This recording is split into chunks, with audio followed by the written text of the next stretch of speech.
मेरे प्यारे देशवासियों, नमस्कार। मन की बात में आप सबका स्वागत है। इन दिनों चैंपियंस ट्रॉफी चल रही है और हर तरफ क्रिकेट का माहौल है। क्रिकेट में सेंचुरी का रोमांच क्या होता है, ये तो हम सब भली-भांति जानते हैं।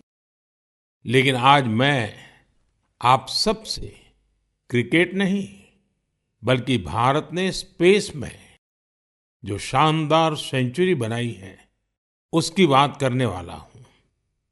पिछले महीने देश इसरो के 100वें रॉकेट की लॉन्चिंग के साक्षी बने हैं। ये केवल एक नंबर नहीं है, बल्कि इससे स्पेस साइंस में नित नई ऊंचाइयों को छूने के हमारे संकल्प का भी पता चलता है। हमारी स्पेस जर्नी की शुरुआत बहुत ही सामान्य तरीके से हुई थी। इसमें कदम कदम पर चुनौतियां थी, लेकिन हमारे वैज्ञानिक विजय प्राप्त करते हुए आगे बढ़ते ही गए। समय के साथ अंतरिक्ष की इस उड़ान में हमारी सफलताओं की लिस्ट काफी लंबी होती चली गई।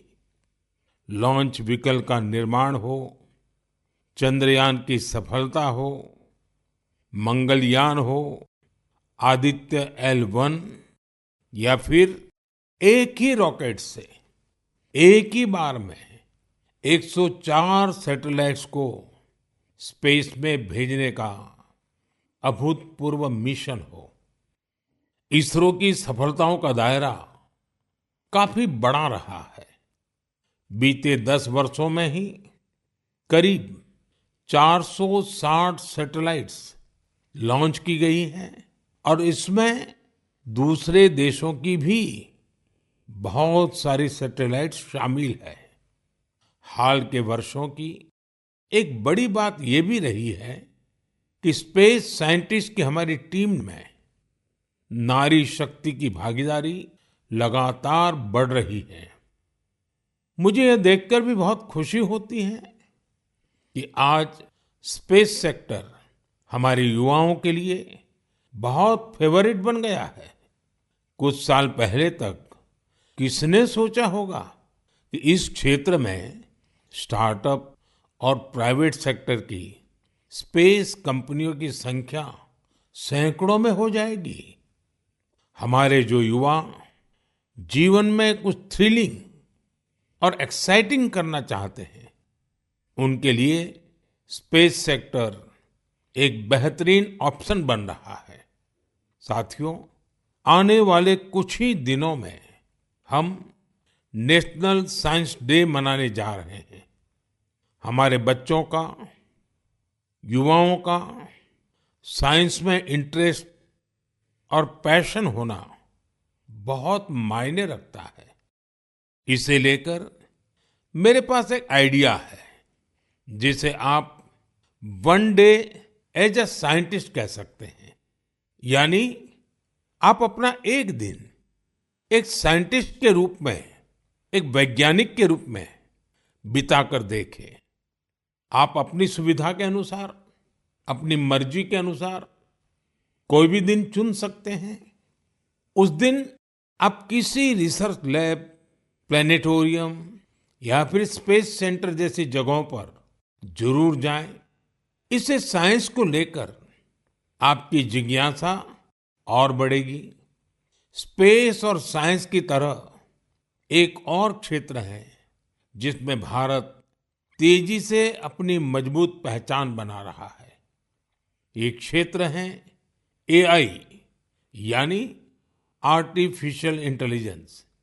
हाल ही में मैं AI के एक बड़े सम्मेलन में हिस्सा लेने के लिए पेरिस गया था। वहां दुनिया ने इस सेक्टर में भारत की प्रगति की खूब सराहना की। हमारे देश के लोग आज AI का उपयोग किस किस तरह से कर रहे हैं, इसके उदाहरण भी हमें देखने को मिल रहे हैं। अब जैसे तेलंगाना में आदिलाबाद के सरकारी स्कूल के एक टीचर थोड़ासम कैलाश जी हैं। डिजिटल गीत संगीत में उनकी दिलचस्पी हमारी कई ट्राइबल लैंग्वेज को बचाने में बहुत महत्वपूर्ण काम कर रही है। उन्होंने एआई टूल्स की मदद से कोलामी भाषा में गाना कंपोज कर कमाल कर दिया है। वे एआई का उपयोग कोलामी के अलावा भी कई और भाषाओं में गीत तैयार करने के लिए कर रहे हैं। सोशल मीडिया पर उनके ट्रैक हमारे आदिवासी भाई बहनों को खूब पसंद आ रहे हैं। स्पेस सेक्टर हो या फिर एआई, हमारे युवाओं की बढ़ती भागीदारी एक नई क्रांति को जन्म दे रही है। नई नई टेक्नोलॉजी को अपनाने और आजमाने में भारत के लोग किसी से पीछे नहीं हैं। मेरे प्यारे देशवासियों, अगले महीने 8 मार्च को अंतर्राष्ट्रीय महिला दिवस है। यह हमारी नारी शक्ति को नमन करने का एक विशेष अवसर होता है। देवी महात्म्य में कहा गया है, विद्याः समस्ताः तव देवी भेदाः स्त्रियः समस्ताः सकला जगत्सु। अर्थात सभी विद्याएं देवी के ही विभिन्न स्वरूपों की अभिव्यक्ति है और जगत की समस्त नारी शक्ति में भी उनका ही प्रतिरूप है। हमारी संस्कृति में बेटियों का सम्मान सर्वोपरि रहा है। देश की मातृशक्ति ने हमारे स्वतंत्रता संग्राम और संविधान के निर्माण में भी बड़ी भूमिका निभाई है। संविधान सभा में हमारा राष्ट्रीय ध्वज प्रस्तुत करते हुए हंसा मेहता जी ने जो कहा था, मैं उन्हीं की आवाज में आप सबके साथ शेयर कर रहा हूं। It is in the fitness of things that this first flag that will fly over this august house should be a gift from the women of India. We have donned the saffron color. We have fought, suffered and sacrificed in the cause of our country's freedom. We have today attained our goals. In presenting this symbol of our freedom, we once more offer our services to the nation. We pledge ourselves to work for a great India, for building up a nation that will be a nation among nations. We pledge ourselves for working for a greater cause to maintain the freedom that we have achieved. साथियों, हंसा मेहता जी ने हमारे राष्ट्रीय ध्वज के निर्माण से लेकर उसके लिए बलिदान देने वाली देश भर की महिलाओं के योगदान को सामने रखा था। उनका मानना था कि हमारे तिरंगे में केसरिया रंग से भी ये भावना उजागर होती है। उन्होंने विश्वास व्यक्त किया था कि हमारी नारी शक्ति भारत को सशक्त और समृद्ध बनाने में अपना बहुमूल्य योगदान देगी। आज उनकी बातें सच साबित हो रही हैं। आप किसी भी क्षेत्र पर नजर डालें तो पाएंगे कि महिलाओं का योगदान कितना व्यापक है। साथियों, इस बार महिला दिवस पर मैं एक ऐसी पहल करने जा रहा हूं जो हमारी नारी शक्ति को समर्पित होगी। इस विशेष अवसर पर मैं अपने सोशल मीडिया अकाउंट जैसे एक्स, इंस्टाग्राम के अकाउंट्स, उनको देश की कुछ इंस्पायरिंग वुमेन को एक दिन के लिए सौंपने जा रहा हूं। ऐसी वुमेन जिन्होंने अलग अलग क्षेत्रों में उपलब्धियां हासिल की हैं इनोवेशन किया है, अलग अलग क्षेत्रों में अपनी एक अलग पहचान बनाई है।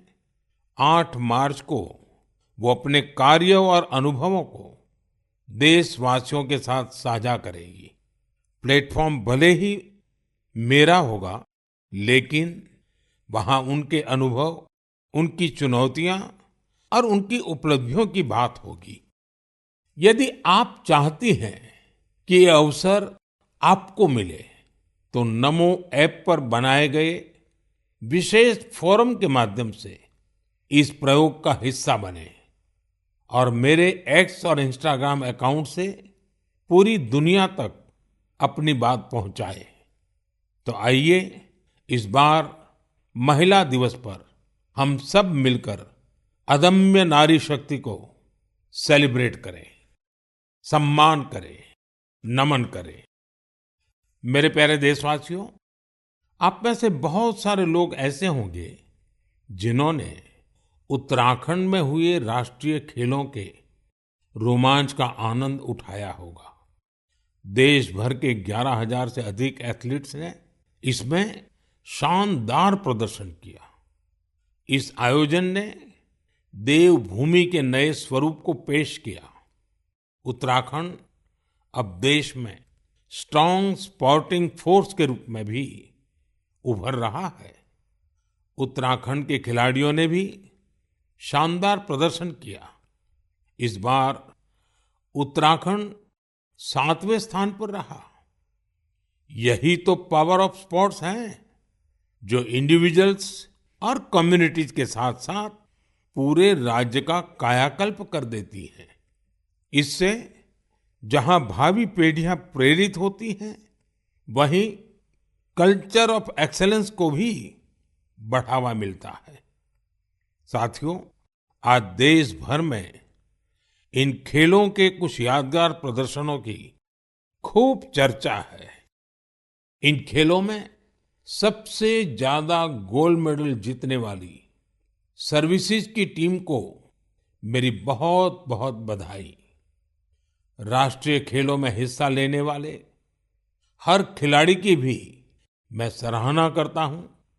हमारे बहुत से खिलाड़ी खेलो इंडिया अभियान की देन है।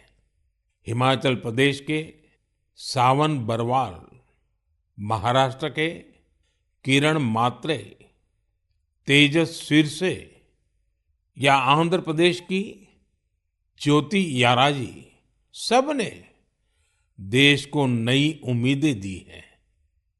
उत्तर प्रदेश के जेवलिन थ्रोअर सचिन यादव और हरियाणा की हाई जंपर पूजा और कर्नाटका की स्विमर धिनिधि दे सिंधु ने देशवासियों का दिल जीता। इन्होंने 3 नए राष्ट्रीय रिकॉर्ड बनाकर सबको चौंका दिया। इस बार के राष्ट्रीय खेलों में टीनेज चैंपियंस, उनका नंबर हैरान करने वाला है।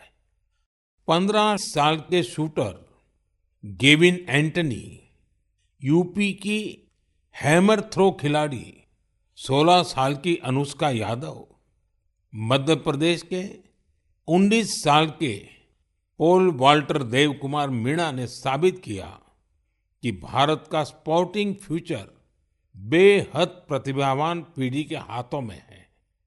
उत्तराखंड में हुए नेशनल गेम्स ने ये भी दिखाया कि कभी हार ना मानने वाले जीतते जरूर है। कंफर्ट के साथ कोई चैंपियन नहीं बनता। मुझे खुशी है हमारे युवा एथलीटों के डिटर्मिनेशन और डिसिप्लिन के साथ भारत आज ग्लोबल स्पोर्टिंग पावर हाउस बनने की ओर तेजी से आगे बढ़ रहा है। मेरे प्यारे देशवासियों, देहरादून में नेशनल गेम्स की ओपनिंग के दौरान मैंने एक बहुत ही अहम विषय उठाया है, जिसने देश में एक नई चर्चा की शुरुआत की है। ये विषय है ओबेसिटी, यानी मोटापा। एक फिट और हेल्दी नेशन बनने के लिए हमें ओबेसिटी की समस्या से निपटना ही होगा। एक स्टडी के मुताबिक आज हर 8 में से एक व्यक्ति ओबेसिटी की समस्या से परेशान है। बीते वर्षों में ओबेसिटी के मामले दोगुने हो गए हैं। लेकिन इससे भी ज्यादा चिंता की बात यह है कि बच्चों में भी मोटापे की समस्या 4 गुना बढ़ गई है। WHO का डेटा बताता है कि 2022 में दुनिया भर में करीब 250 करोड़ लोग ओवरवेट थे, यानी आवश्यकता से भी कहीं ज्यादा वजन था। ये आंकड़े बेहद गंभीर है और हम सभी को सोचने पर मजबूर करते हैं कि आखिर ऐसा क्यों हो रहा है। अधिक वजन या मोटापा कई तरह की परेशानियों को, बीमारियों को भी जन्म देता है। हम सब मिलकर छोटे छोटे प्रयासों से इस चुनौती से निपट सकते हैं। जैसे एक तरीका मैंने सुझाया था, खाने के तेल में 10% 10% की कमी करना। आप तय कर लीजिए कि हर महीने 10% कम तेल उपयोग करेंगे। आप तय कर सकते हैं कि जो तेल खाने के लिए खरीदा जाता है, खरीदते समय ही अब 10% कम ही खरीदेंगे। ये ओबेसिटी कम करने की दिशा में एक अहम कदम होगा। मैं आज मन की बात में इस विषय पर कुछ स्पेशल मैसेज भी आप लोगों से शेयर करना चाहता हूं। शुरुआत ओलंपिक मेडलिस्ट नीरज चोपड़ा जी से करते हैं, जिन्होंने खुद सफलतापूर्वक ओबेसिटी पर काबू पाकर दिखाया है। सभी को नमस्ते, मैं नीरज चोपड़ा आज आप सभी को बताना चाहता हूं कि हमारे माननीय प्रधानमंत्री श्री नरेंद्र मोदी जी ने मन की बात में इस बार ओबेसिटी के बारे में चर्चा की है, जो हमारे देश के लिए बहुत ही अहम मुद्दा है। और मैं कहीं ना कहीं इस बात को खुद से भी रिलेट करता हूं, क्योंकि जब मैंने ग्राउंड पे जाना स्टार्ट किया था तो उस टाइम में भी मेरा भी काफी मोटापा था, और मैंने जब ट्रेनिंग स्टार्ट की, अच्छा खाना स्टार्ट किया, तो काफी हेल्थ में मेरे सुधार आया। और उसके बाद जब मैं एक प्रोफेशनल एथलीट बन गया तो उसमें भी मेरी काफी हेल्प मिली। और साथ में बताना चाहूंगा कि जो पेरेंट्स हैं वो खुद भी आउटडोर स्पोर्ट कोई ना कोई खेलने अपने बच्चों को भी लेके जाएं और एक अच्छा हेल्दी लाइफस्टाइल बनाएं, अच्छा खाएं और अपने शरीर को 1 घंटा या जितना भी टाइम आप दे सकते हैं दिन में वो दें एक्सरसाइज के लिए। और मैं एक बात और ऐड करना चाहूंगा, अभी हाल ही में हमारे प्रधानमंत्री जी ने बोला था कि जो खाने में यूज होने वाला ऑयल है उसको 10% तक कम करें, क्योंकि कई बार हम काफी तली हुई चीजें, ऐसी चीजें खा लेते हैं जिससे ओबेसिटी पे काफी इम्पैक्ट पड़ता है। तो मैं सभी को कहना चाहूंगा कि इन चीजों से बचें और अपनी हेल्थ का ध्यान रखें। बस यही आपसे मैं गुजारिश करता हूं और साथ उठ के हम अपने देश को ऊपर उठाएंगे। धन्यवाद। नीरज जी, आपका बहुत बहुत आभार। जानी मानी एथलीट निखत जरीन जी ने भी इस विषय पर अपनी बात रखी है। हाय, मेरा नाम निखत जरीन है और मैं 2 टाइम्स वर्ल्ड बॉक्सिंग चैंपियन हूँ। जैसे कि हमारे प्रधानमंत्री नरेंद्र मोदी जी ने मन की बात में ओबेसिटी को लेकर जिक्र किया है, and I think it's a national concern. हमें अपनी हेल्थ को लेकर सीरियस होना चाहिए, बिकॉज मोटापा जितनी जल्दी से फैल रहा है हमारे इंडिया में, उसको हमें रोकना चाहिए और कोशिश यही करनी चाहिए कि हम जितना हो सके हेल्दी लाइफस्टाइल फॉलो करें। मैं खुद एक एथलीट होके कोशिश करती हूँ कि मैं हेल्दी डाइट फॉलो करूँ, बिकॉज अगर मैंने गलती से भी अनहेल्दी डाइट ले लिया है या मैंने ऑयली चीजें खा ली, तो जिसकी वजह से मेरे परफॉर्मेंस पे इम्पैक्ट पड़ता है और मैं रिंग में जल्दी थक जाती हूँ। एंड मैं कोशिश यही करती हूँ कि मैं जितना हो सके एडिबल ऑयल जैसी चीजों को मैं कम इस्तेमाल करूँ और उसकी जगह हेल्दी डाइट फॉलो करूँ और डेली फिजिकल एक्टिविटी करूँ, जिसकी वजह से मैं हमेशा फिट रहती हूँ। एंड आई थिंक हम जैसे कॉमन लोग जो है जो डेली जॉब पे जाते हैं, काम पर जाते हैं, एंड आई थिंक हर किसी को हेल्थ को लेकर सीरियस होना चाहिए और कुछ ना कुछ डेली फिजिकल एक्टिविटी करनी चाहिए, जिसकी वजह से हमें बीमारियों जैसे हार्ट अटैक है और कैंसर जैसे बीमारियों से हम दूर रहे और अपने आप को फिट रखें, क्योंकि हम फिट तो इंडिया फिट। निखत जी ने वाकई कुछ अच्छे पॉइंट्स बताए हैं। आइए अब सुनते हैं डॉक्टर देवी शेट्टी जी का क्या कहना है। आप सभी जानते हैं वे एक बहुत ही सम्मानित डॉक्टर हैं जो इस विषय पर निरंतर काम कर रहे हैं। I would like to thank our Honorable Prime Minister for creating an awareness about obesity in his most popular Mann Ki Baat program. Obesity today is not a cosmetic problem.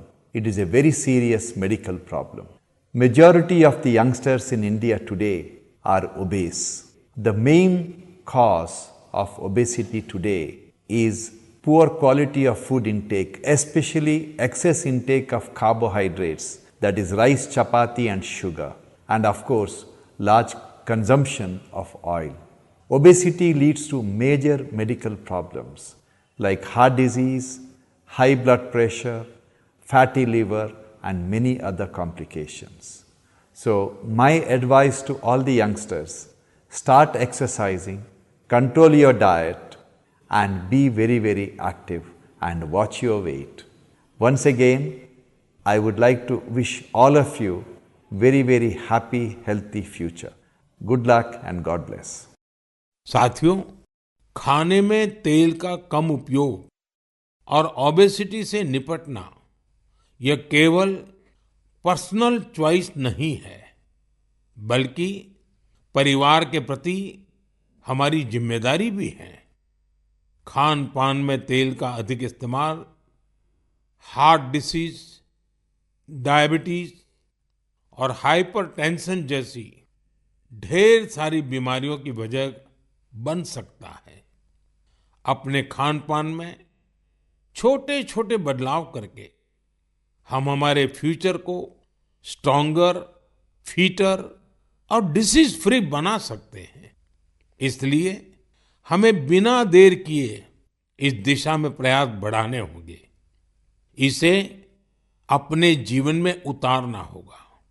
हम सब मिलकर इसे खेल खेल में बहुत प्रभावी रूप से कर सकते हैं।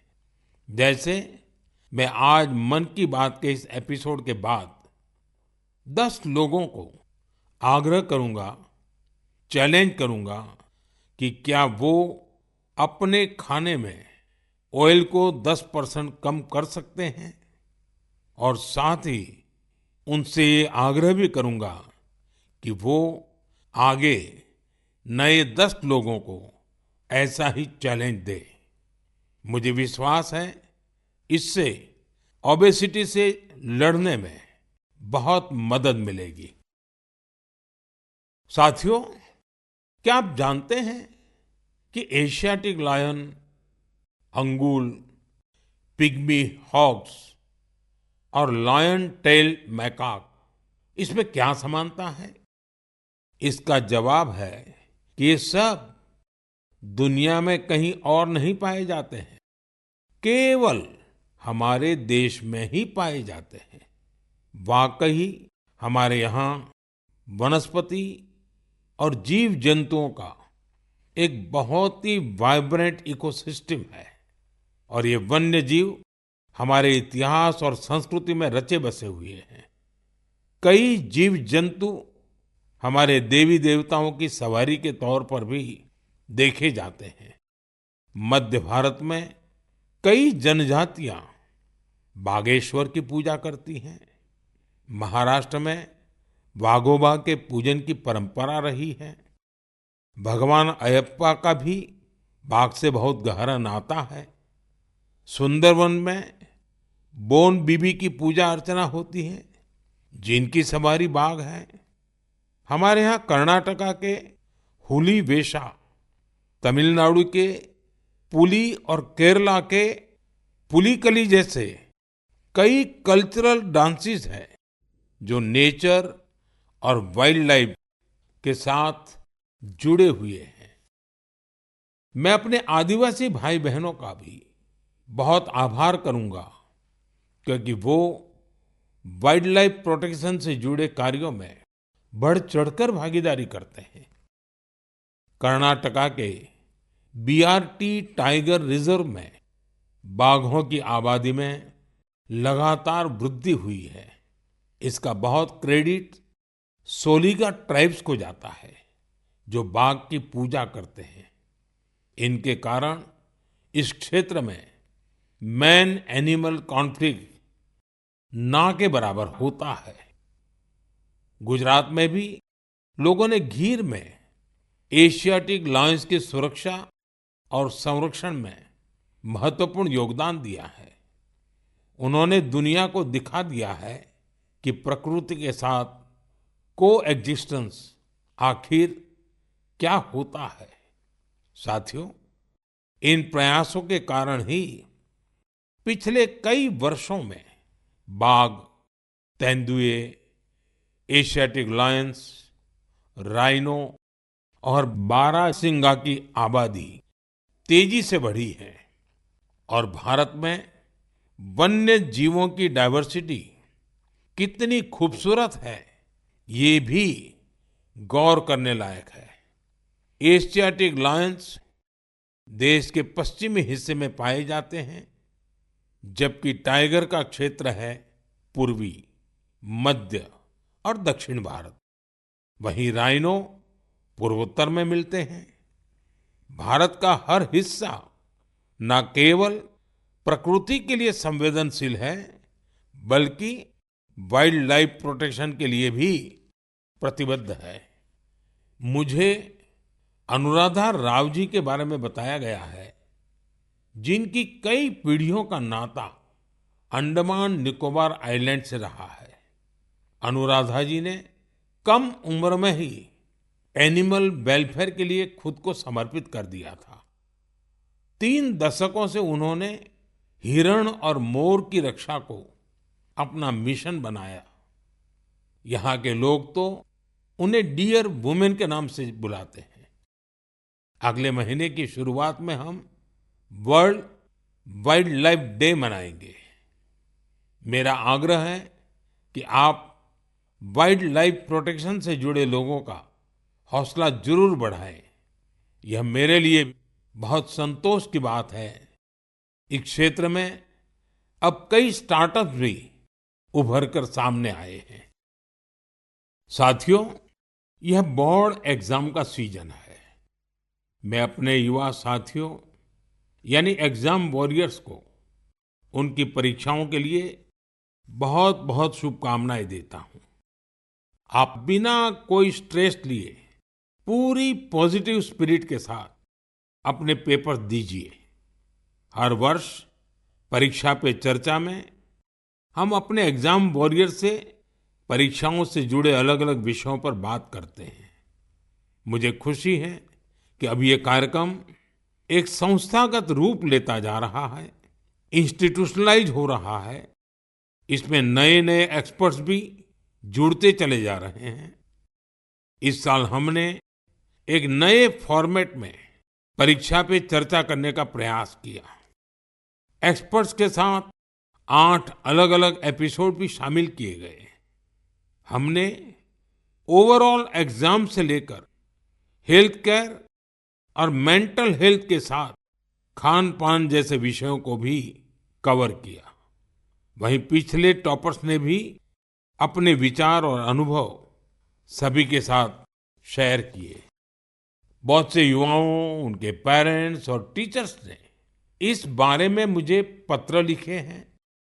उन्होंने बताया है कि ये फॉर्मेट उन्हें बहुत ही अच्छा लगा है, क्योंकि इसमें हर विषय पर विस्तार से चर्चा की गई। इंस्टाग्राम पर भी हमारे युवा साथियों ने इन एपिसोड को बड़ी संख्या में देखा है। आप में से बहुत सारे लोगों को इस कार्यक्रम का आयोजन दिल्ली की सुंदर नर्सरी में किया जाना यह भी बहुत पसंद आया।